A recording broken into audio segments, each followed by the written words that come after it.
President Cullerton. Thank you, Mr. President, members of the Senate. If I could comment on this bill and the other two bills that we have passed. This is not the budget plan that we had hoped for, and it's not the budget plan that at least the Senate Democrats voted for in May. At the time, we voted for an income tax increase. We were questioned, and we were questioned by saying, well, where are your cuts? You don't have any cuts. So this budget has cuts. If there's any confusion about it, we have authorized the governor to cut over $1.1 billion from this budget, in addition to the fact that we are not funding at the same level our grants to third parties that provide vital services for the state by another $1.5 billion.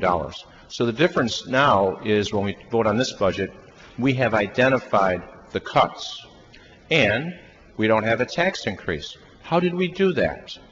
How were we able to cut and still have a balanced budget without a tax increase?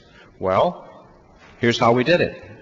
We borrowed $3.5 billion for our pension funds, and we're borrowing another $3.2 billion from the people that we do business.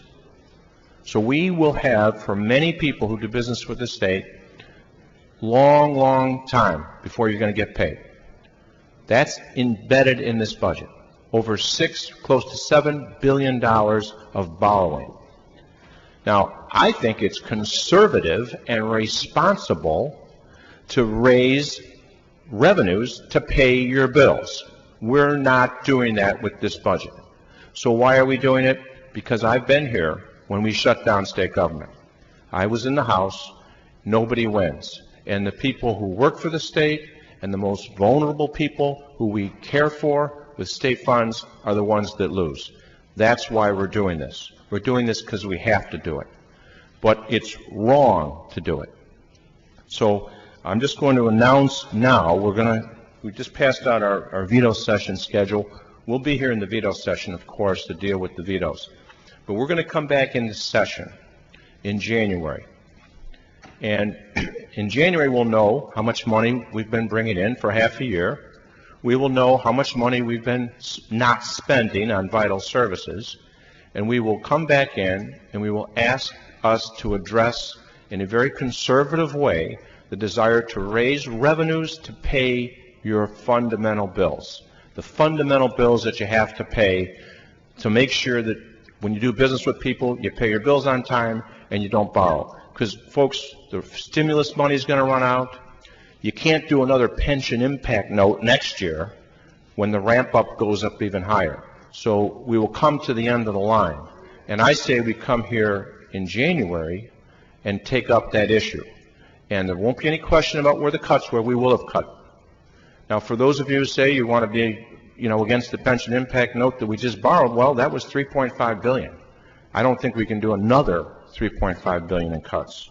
So the General Assembly will reconvene in January to address our need for additional revenue. But it's July 15th. People haven't been paid who were supposed to be paid for today, and we're forced to take this step. So it's unfortunate, and I would hope that we can work in a bipartisan fashion as we did with so many other bills next year when we come back to address our revenue needs. Thank you, Mr. President. Senator Trotter to close. Thank you very much, Mr. President. These are extraordinary times, and in those times, extraordinary action needs to be taken. We can easily sit back and do nothing and become the California of the Midwest.